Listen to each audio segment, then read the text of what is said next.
Hi friends, I'm Jasmine from Egypt. I was just 3 when Dad left Mom and it was just the 2 of us. Since Mom didn't have an education, she had to work as a maid. Growing up, we didn't have much, and whenever I'd see women wearing fancy clothes, I'd wish my mom could have them too. Every night, I vowed to study hard and make it big for Mom's sake. Mommy, I promise, when I get a job, I'll buy you a beautiful house and lots of clothes. Really? That's so sweet of you, my doll. I was so focused on my goal that I poured all my heart into studying. When I was 7, I got into one of the best schools in the city on scholarship. Since I was a little more enthusiastic about studies as compared to other kids, that really made me a target of bullies, especially Maha. She was the principal's daughter, and the girl couldn't stand me at all. One time, our school took us to a history museum, and seeing a dinosaur, I was so excited. This is a 65 million years old fossil of a T-Rex, and they were about the size of a school bus.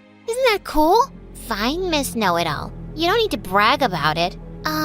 Brag? It's a fact. You would know it too if you'd ever opened a book. Okay, this really got to Maha, and the witch all of a sudden pushed me, and I went crashing into the dinosaur skeleton.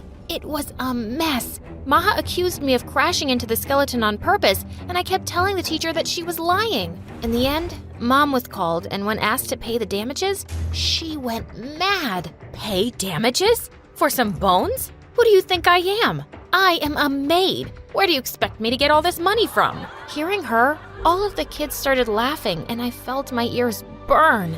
It wasn't like I was ashamed of what Mom did for a living, but I didn't exactly go around announcing it. Why did she have to say that? I just grabbed Mom's hand and dragged her out of there. After that day, Maha made it her life's mission to always remind me of what my mom did.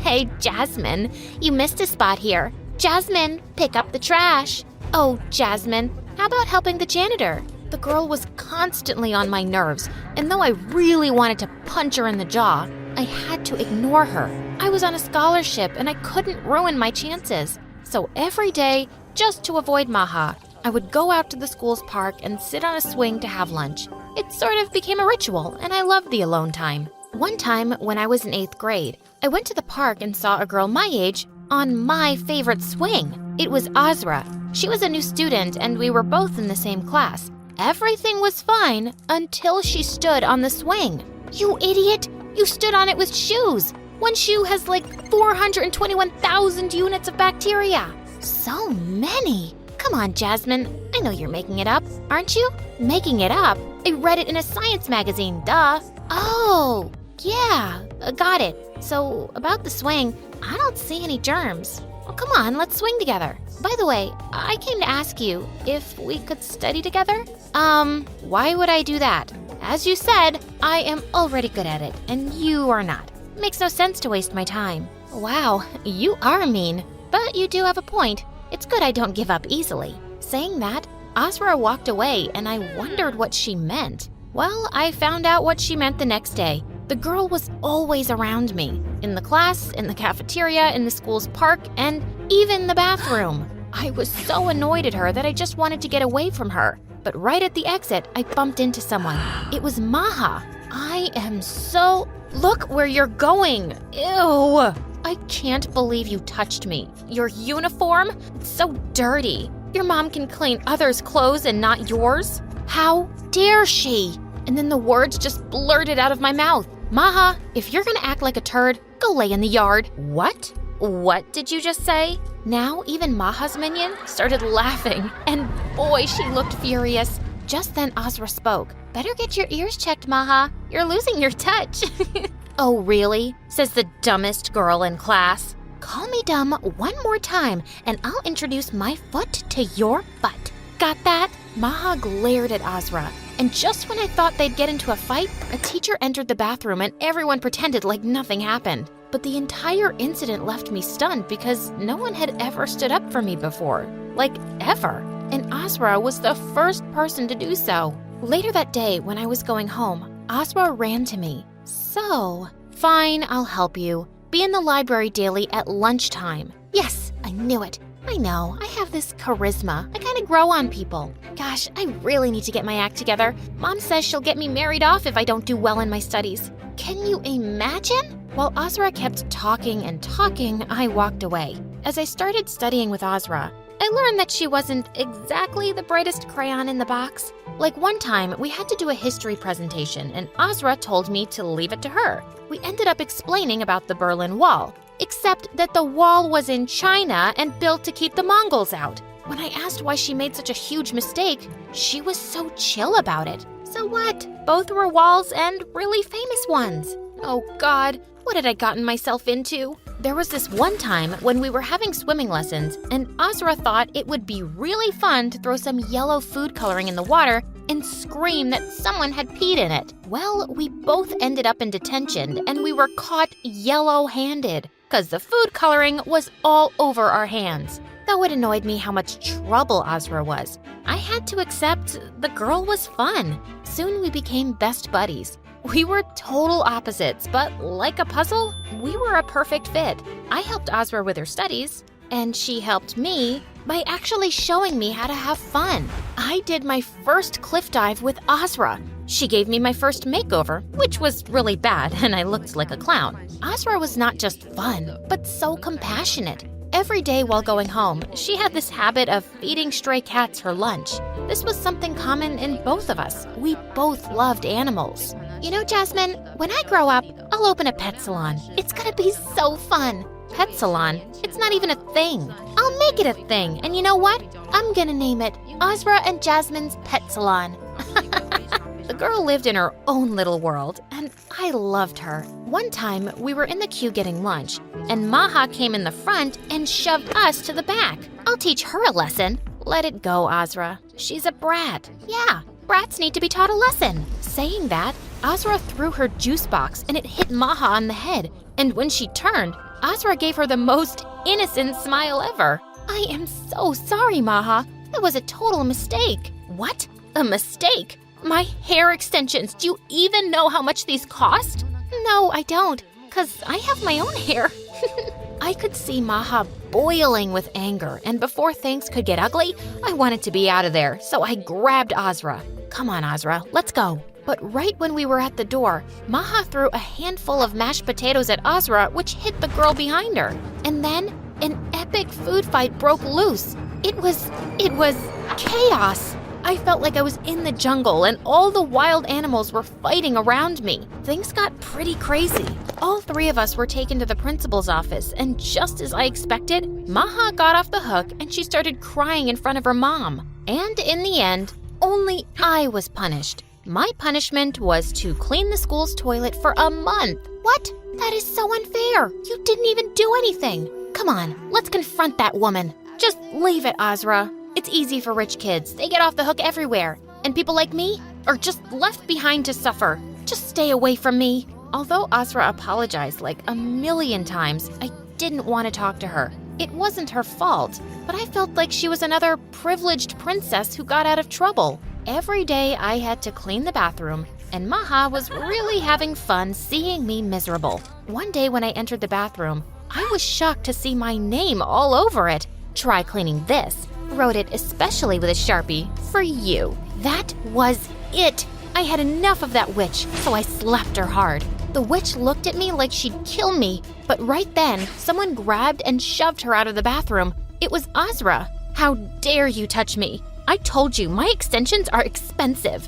Oh, these extensions? Saying that, Azra ripped off her extensions, and in seconds, both of them were fighting like lunatics. Once again, all three of us were taken to the principal. Just when Maha acted all teary, telling how I had picked on her, I just blew up. Oh, shut up, Maha. Everyone knows it was you who wrote with that Sharpie in the bathroom. You are a witch. You just get away with it because your mom is the principal. Both mom and daughter looked shocked seeing my outburst. The principal then went on to tell me how I'd pay for being a brat. But a few moments later, a man walked in, and Azra went running to the man.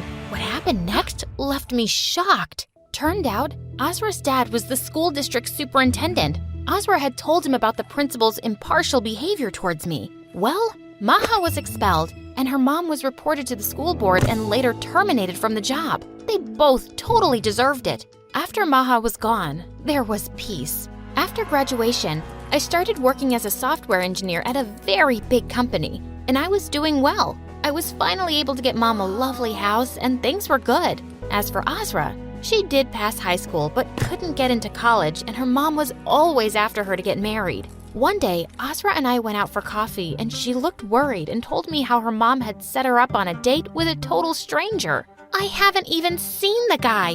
She wants me to marry him because he's some big shot businessman. I can't even stand up the guy because I did that 2 times already.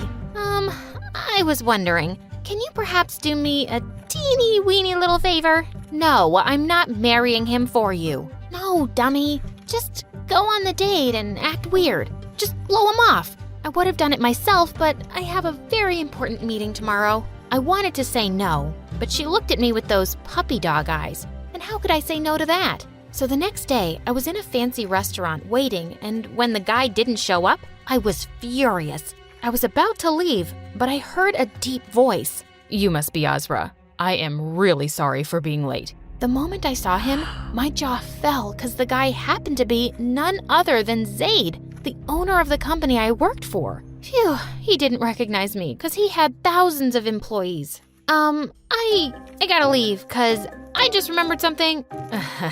Azra, our moms will set up another date if we don't sit through this one. Just pretend you're here with a friend. Easier said than done. Unexpectedly, I had a good time. I felt like I could talk freely to Zaid. Of course, as Azra. We both exchanged numbers, and Zaid and I texted each other every day. It was magical. I felt like I was falling in love with him. When Azra asked me what was happening, I told her the truth, and she told me to come clean. And the day I was going to, something awful happened. I had a presentation at work, and when I went in, I was totally shocked to see Zaid there. He looked equally stunned. After I finished the presentation, I just wanted to run out of the building, but he caught me in the elevator. Jasmine? Your name is Jasmine? Why did you lie to me? I can't believe it. I fell in... I can explain. It's complicated. I was gonna tell you tonight, but your lie was caught. Saying that, he left, and I felt awful. I left my job the day after, and when Azra came to visit me, I just lost it. It all happened because of you. My life was fine until you told me to go on that stupid date. Why do I always get into trouble because of things you start? I started. This was all you. Stop blaming me. After that, Azra and I didn't talk. I stopped all communication with her, changed my number, and even deleted my social media accounts. Soon I got another job, and I poured my heart into it.